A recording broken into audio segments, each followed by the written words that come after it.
Salut, c'est Clément de Mouvement Conscient. J'ai récemment eu une discussion avec un autre youtubeur, Guillaume Feelgood, qui est un coach sportif et naturopathe. Et en fait, on a décidé de mutuellement se poser des questions. Donc lui m'a posé des questions sur sa chaîne et moi, je vais lui poser des questions là maintenant sur ma chaîne. Et c'est une discussion intéressante avec pas mal de nuances. On va parler de pas mal de sujets différents, comme par exemple les compléments alimentaires, notamment le magnésium. Parce que si vous vous intéressez un peu à cette sphère-là, vous avez sûrement entendu des gens vous dire que le magnésium, c'est ultra important en termes de santé, en termes de performance, alors que d'autres personnes disent ah non, c'est pas important, on a déjà suffisamment de magnésium dans notre nutrition. Donc on va vraiment parler de ces nuances-là. Donc par rapport aux compléments alimentaires, par rapport à la santé de manière générale, et aussi par rapport à la naturopathie, parce que c'est une pratique qui peut être très intéressante, c'est aussi une pratique qui peut avoir aussi certains dangers, donc on va également parler de ces nuances-là. Et il se trouve que tous les deux, on partage aussi une passion pour le développement personnel, raison pour laquelle j'ai aussi décidé d'emmener ces discussions vers ce spectre-là. Et donc je pense que c'est vraiment des choses qui sont intéressantes. Et dans tous les cas, je mettrai sa chaîne dans la description. Vous allez aussi pouvoir donc retrouver la vidéo qu'on a fait ensemble sur sa chaîne, où lui me pose des questions sur le mouvement et la préparation physique. Et donc voilà, c'est tout, c'est parti. Alors, première question, quel est ton avis sur la supplémentation en magnésium? Parce qu'il y en a qui disent que c'est bien d'en prendre, que c'est très important pour plein de raisons différentes. D'autres qui disent qu'on a déjà suffisamment dans l'alimentation. Donc, quel est un peu ton point de vue par rapport à ça? Encore une fois, moi, je dis toujours, c'est à l'individu. Il faut voir l'individualité et le besoin. Ça sert à rien de dire il faut du magnésium pour tout le monde, il en faut pas. Enfin, voilà. C'est vraiment, on va chercher à regarder l'individu. Et il y a des choses déjà qu'on sait qui sont très consommatrices de magnésium. La première chose aujourd'hui, c'est le stress. Le stress, c'est un gros consommateur de magnésium. Donc, toutes les personnes qui sont hyper stressées chroniques, vont avoir un intérêt à se supplémenter en magnésium. Parce que le magnésium, ce n'est pas un minéral qu'on retrouve facilement dans notre alimentation aujourd'hui. Il n'en fait pas partie parce que les aliments qu'on mange ne sont pas très riches en magnésium de manière générale. Donc là, oui, dans ce point particulier, ça peut être intéressant de supplémenter en magnésium. Pour quelqu'un qui aurait aussi une pratique sportive intense, c'est intéressant. Pourquoi? Parce que le magnésium, il contribue à la contraction musculaire notamment. Donc, avoir du magnésium en réserve, c'est toujours très intéressant, surtout quand l'activité est intense. Voilà, donc il y a plein de cas dans lesquels ça peut être intéressant. Et puis d'autres cas où ce n'est pas pertinent parce que la personne a un mode de vie plutôt sédentaire, un mode de vie qui n'est pas très stressant et elle a tout de même une consommation alimentaire, disons, de qualité. Donc, derrière, pas besoin de supplémenter parce qu'il y a quand même du magnésium qu'elle va retrouver dans son alimentation au quotidien. Ok. Voilà. Et donc, tu le vois vraiment par rapport aux activités des personnes ou, par exemple, toi, tu demanderais quand même un bilan sanguin et en fonction du style de vie de la personne et de son bilan sanguin, tu vas dire, OK, à ce moment-là, c'est intéressant de prendre du magnésium ou... Personnellement, je ne recommande pas de bilan sanguin. Enfin, en tout cas, je ne me base pas là-dessus. Je me base plutôt sur les paramètres du mode de vie qui vont déterminer pour moi s'il y a un besoin ou pas. Et s'il y a fatigue chronique, ça peut être intéressant aussi, parce qu'on sait que le magnésium contribue à lutter contre la fatigue chronique. Donc tout ça, je vais plutôt regarder le symptôme et l'activité, le mode de vie de la personne pour déterminer si oui ou non il y a un besoin. Voilà. Ok. Et tu penses que ça fait réellement une différence pour les personnes justement qui ont un lifestyle qui demanderait davantage de magnésium, ou c'est le genre de truc où tu en prends, tu dis que a priori c'est bon pour ton corps, mais tu vas pas forcément sentir de résultats. Alors pour moi, oui, il y a une grosse différence et les gens d'ailleurs qui en prennent du jour au lendemain le sentent. Ça se sent déjà c'est surtout sur le niveau de fatigue que ça se ressent. Parce que même pour la récupération au niveau du sport, même pour une fatigue chronique, pour un stress chronique, ça se ressent au quotidien. Si on est attentif, encore une fois, à son corps et qu'on s'écoute un minimum, on ressent les changements. Vraiment. Ouais. Mhm. Ok, ouais, intéressant. Ouais, je savais jamais trop quoi en penser parce que j'ai vu par exemple Charles Poliquin, qui est du coup un préparateur physique qui a créé énormément de médailles olympiques, qui lui croit énormément au magnésium. J'ai entendu Ido Portal dire que lui il croyait au magnésium, mais maintenant il n'y croit plus. Mhm. Et, mais l'intervieweur lui a pas demandé les raisons pourquoi. Dommage. J'aurais bien aimé savoir. Exactement. Et du coup, ça fait genre deux piliers de la performance qui ont des opinions différentes. Et aussi, ce que tu regardes sur Internet, il y a énormément d'opinions différentes à propos de ce sujet. Donc, c'est chaud de savoir quoi faire à ce moment-là. Mm. Mais de toute façon, la meilleure réponse pour moi, c'est d'essayer au moins une cure de 30 jours. Voilà, ça coûte ce que ça coûte et pas nécessairement cher, surtout le magnésium aujourd'hui. Un magnésium de qualité, bien sûr. Attention. Mhm. Et puis voir ce que ça fait pour soi, si c'est intéressant ou pas. De toute façon, c'est le meilleur, la meilleure preuve, c'est par le résultat. Mhm. En effet, ouais, on est d'accord. Ok, donc ça c'est par rapport à la première question. Deuxième question, est-ce que tu as déjà utilisé des compléments comme tout ce qui est tyrosine, bétalamine, et est-ce que tu as déjà aussi expérimenté avec des compléments comme le GABA ou ce genre de choses? Non, pas du tout. Je t'avoue que quand je fais déjà une recommandation de complément alimentaire, pour moi, je suis très générique. Je crois vraiment en plutôt l'élément en lui-même, plutôt à l'alimentation, hein, donc l'aliment en lui-même, pour amener la source, plutôt qu'en vraiment aller chercher le petit truc dans le complément alimentaire. Sur le magnésium, ça me paraît pertinent parce que c'est un manque d'une grosse partie de la population. Quand je recommande des oméga 3, on est ici sur sur un, un lipide. Donc, un lipide, bon, voilà, on le retrouve dans l'alimentation au quotidien. C'est moins spécifique, alors que quand on va chercher vraiment du GABA, quand on va chercher la tyrosine, comme tu l'as dit, on est sur un acide aminé. Voilà, c'est beaucoup plus précis et je ne rentre pas dans ce niveau de détail. Ok, ouais, je vois ce que tu veux dire. Du coup, moi, ça me ramène à une autre question, cette fois-ci plus dans le chapitre santé bien-être. Deux habitudes qui ont réellement impacté ta vie et vraiment quelque chose où tu as vu un avant et un après. Ok, bah, j'en ai deux qui me viennent direct. Ok, Le parfait. premier, alors là, je le dis tout le temps, mais le sommeil. Le sommeil, un truc de fou. J'étais vraiment, enfin, j'avais l'habitude d'être un hibou, hein. Moi, je vivais la nuit, je me couchais tard, je me couchais autour de 1h, 2h du matin. Enfin, pour moi, en tout cas, c'est tard. Pour certaines personnes, ça ne l'est pas, mais en tout cas, oui.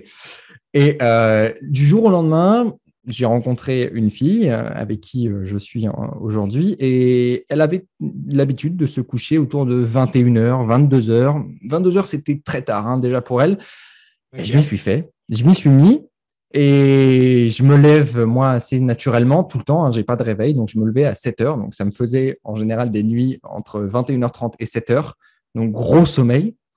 Et au final, le matin, je me levais, j'avais une patate, une énergie de fou toute la journée, mais la même énergie. C'est-à-dire qu'avant, j'avais l'habitude, je me dis, bon, bah, après manger, on a un petit coup de mou. Dans l'après-midi, on a un petit coup de mou. Voilà, ma vie était rythmée par des petits coups de mou. Ça ne m'est plus arrivé depuis ce jour-là. Un truc de fou. Ok. Certes, c'était un gros sommeil, mais il m'arrive bien sûr de me coucher un petit peu plus tard aujourd'hui, genre 22h, de me lever autour de 6h30. Mais voilà, toujours pareil, ce niveau d'énergie. Le sommeil, c'est un truc de malade, comment c'est puissant. Et si on arrive à avoir un sommeil avant minuit de qualité, se lever avec le soleil, en fait, suivre le rythme du soleil, c'est le plus efficace. Ça, c'est le premier type qui a vraiment, honnêtement, changé ma vie. Le deuxième, c'est la boisson, l'eau. Je suis une personne qui boit très peu, très rarement. J'aime pas boire. L'eau, c'est pas bon. Voilà, boire, c'est pour moi pas naturel. Et du jour au lendemain, je me suis mis à boire 3 fois mon poids en centilitres d'eau par jour. 3 fois mon poids en centilitres d'eau par jour. Donc, me concernant, ça fait environ 2,3 litres d'eau. Je me suis mis à boire ça du jour au lendemain, alors qu'en général, je tournais autour de 750 millilitres à 1 litre par jour. Je me suis mis à boire 2,3 litres. La différence de fou, déjà sur ma peau. J'avais tendance à avoir la peau sèche. Ma peau est très rarement sèche aujourd'hui. Ensuite, j'imagine que ça impacte aussi le niveau d'énergie parce qu'en fait, j'ai fait ce changement à peu près en même temps que mon sommeil. Donc, ça a aussi impacté mon niveau Ok. d'énergie. Récupération. On se blesse moins aussi. Très important, c'était une période aussi où j'avais une fissure méniscale. C'est toujours le cas et je suis toujours en train de la réparer. Mais ça m'a énormément aidé à guérir ma fissure méniscale, en tout cas à recouvrir mes capacités. Voilà, plein de choses. Et c'est juste 2 points très, très simples, hein. C'est sommeil et boisson, de l'eau de qualité. C'est tout. Ok, je vois. Ouais, sommeil, carrément, ça fait une diff de ouf par rapport au point que tu as cité. Certes, et ouais, simplement le fait de dormir plus, mais vraiment avoir un sommeil de qualité, c'est encore plus important que la quantité. Et ouais, moi aussi, je le sens. C'est pas pour autant que je vais toujours faire attention à me coucher ultra tôt. C'est le genre de truc où je sais que c'est bien, mais je vais pas forcément toujours le mettre en place. Mais lorsque c'est bien mis en place, je vois tout de suite la différence sur mes capacités physiques. Et ben, c'est important pour moi de pouvoir bien pratiquer avec mon corps. Et je vois aussi simplement par rapport à mon humeur de base, parce que plus je suis fatigué, plus j'aurai tendance à être neurotique, à avoir des pensées dépressives ou ce genre de choses. Et plus aussi j'aurai tendance à mal manger. Alors qu'au contraire, plus je dors, et ben mieux c'est. Donc ouais. Et concernant l'eau, ouais, j'étais un peu choqué de ce que tu as dit. Je pensais pas qu'on pouvait boire genre moins d'1 litre. Ouais, je buvais très, très peu, mais vraiment très peu. Et en Ah fait, toute ouais, la flotte, je l'avais via mes aliments. Mes aliments, de ok. temps en temps du thé, sauf que le thé, c'est diurétique. Donc, c'est pas comme si tu consommais de l'eau normalement. Mhm. Essentiellement, tu la pisses, donc c'est pas terrible. Voilà. Donc, c'est pour ça que ça a vraiment fait une grosse diff pour moi. Vraiment. Ouais. Et Ouais, j'invite tous les gens qui boivent pas suffisamment à tester 3 fois leur poids en centilitres par jour. C'est génial. Voilà. ok. Ouais, c'est dingue, c'est vraiment un truc. C'est une chose à laquelle j'arrive vraiment pas à me connecter parce que je bois genre tellement. C'est J'ai vrai? une bouteille d'eau là. Alors, j'ai pas envie de retirer tout mon setup avec le PC, vu qu'il y a tous les branchements et tout. Ouais. Je verrai à côté de mon bureau, c'est genre un cimetière à bouteilles d'eau. Ou Putain. enfin, Ah ouais. c'est. Ouais, je bois énormément tout le temps. Donc, Bah, tant mieux. Tant mieux. ouais, Au moins, tant ça, mieux c'est en une bonne effet, ouais. chose. En tout cas, pour tous les gens qui galèrent, le coup de la gourde, c'est super efficace. Si vous avez par exemple une gourde d'1 litre, bah, vous savez que vous devez en descendre deux, enfin me concernant deux et un petit peu plus d'une. Comme ça, voilà, ça Mhm. aide à avoir un repère. Parce que je sais que les repères, c'est important quand on ne boit pas assez. Bien sûr, ouais. Ok. Du coup, maintenant, toujours dans la même lignée, mais cette fois-ci par rapport au développement personnel, 2 décisions qui ont changé ta vie. Waouh. Ah ouais, là, tu me prends sur le vif, là, c'est pas mal. 2 décisions qui ont changé ma vie.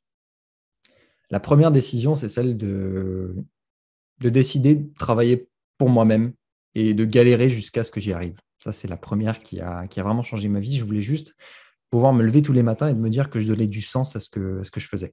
Donc ça, c'est vraiment la première chose qui a vraiment drastiquement changé ma vie. Et au final, ça a aussi joué sur ma santé parce que depuis ce moment-là, j'ai été très, très rarement malade. On ne se doute pas de la puissance que ça a, le sens que l'on donne à sa vie au quotidien et du coup l'équilibre émotionnel qui en découle. Donc ça, c'est vraiment la première chose. Et la deuxième, je ne sais pas si j'en ai vraiment une deuxième. Peut-être que ça me Ok. viendra par la suite parce que là, sinon, je vais te laisser un gros blanc, mais je Ah, la mais garde de tu côté. peux, hein, si tu as besoin de 30 secondes de blanc, par exemple, on peut le faire, ça, Ouais, c'est pas un souci. J'en profiterai pour boire. ça marche. Bah, tu sais quoi, je vais en profiter pour boire aussi, du coup. Vas-y.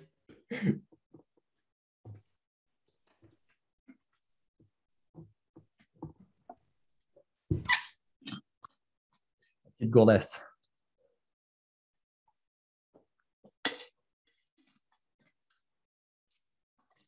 Alors, deuxième chose, qu'est-ce que ça pourrait être?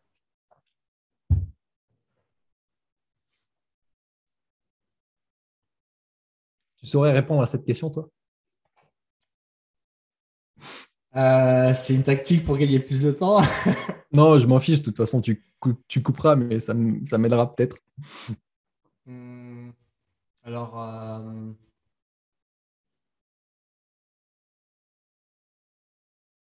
ouais, j'en vois deux. On va deux. La, la première ressemble beaucoup à la tienne. C'est à partir d'un moment, je sais plus maintenant si c'était fin de la première ou en terminale, j'ai vraiment décidé de travailler sur moi-même. C'est une décision qui a changé le restant de ma vie. Donc ça, clairement, la décision la plus importante que j'ai prise de ma vie. La deuxième décision, c'est lorsque j'étais à la fac, j'habitais encore chez mes parents. Je prenais le train pour aller à la fac. C'était genre 1 heure de train le matin, 1 heure de train le soir. C'était pas cool. Et mes potes me disaient, mais gros, tu peux pas toujours rester chez tes parents, prends-toi un appart, etc. Je leur disais, mais les gars, vous vous rendez pas compte, je bosse déjà beaucoup à la fac, mes parents n'ont pas d'argent pour me payer un appart, c'est juste impossible. Mais ils ont continué à insister. En plus, je m'entendais super bien avec mes parents, du coup, il n'y avait aucune raison réellement de partir. Ce que ça préfère, c'est me faire payer plus et me faire galérer. Mais ils ont continué à insister. Et du coup, au bout d'un moment, je l'ai fait. Et c'est clairement une des meilleures décisions que j'ai prises de ma vie parce que ça m'a permis de rencontrer plein de personnes que je n'aurais pas rencontrées, des amitiés que je n'aurais pas créées si je n'avais pas fait ça. Ces amitiés m'ont permis de beaucoup évoluer dans ma vie et m'ont permis notamment aussi de créer cette chaîne YouTube par la suite. Donc, et donc encore plein d'autres Ouais. choses, mais donc vraiment, ça c'était quelque chose aussi qui paraît bête, simplement quitter la vie familiale avec les parents et tout. Mais c'était ultra important. Et c'était pas facile parce que j'ai dû prendre un taf. Si j'avais pas Ouais, d'argent, j'étais prêt à travailler au McDo si nécessaire. bien sûr. Et heureusement, j'ai pas eu besoin de travailler au McDo. Le taf que j'avais, c'était suffisant. Et donc voilà quoi. Ouais. Et ça m'a donné des idées Ok, qui vas-y, sont je pas liées, t'écoute. mais ouais. Enfin, si, un peu quand même.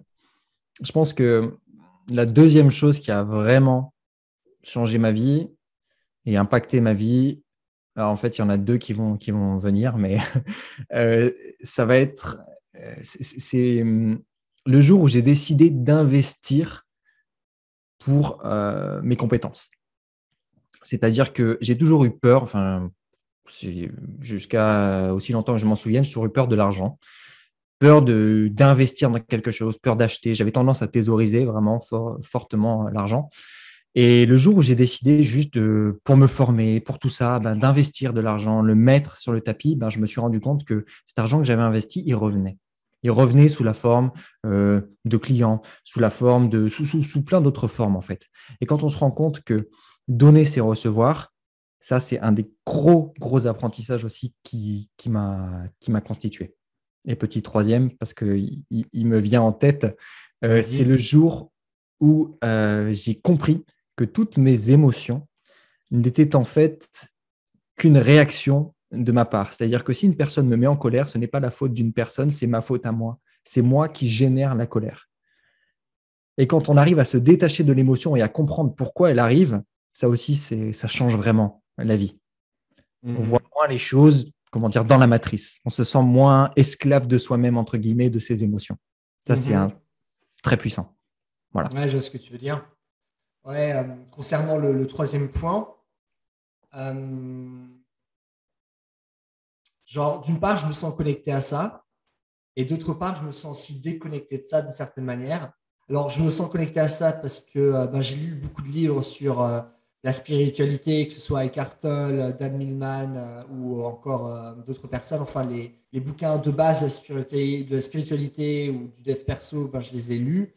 Et du coup, et c'est vrai aussi, aussi, rien que de par le stoïcisme, clairement, Mm. c'est quelque chose qui est ultra puissant, dur à mettre en place, mais ultra puissant Très dans tous les d'accord. cas.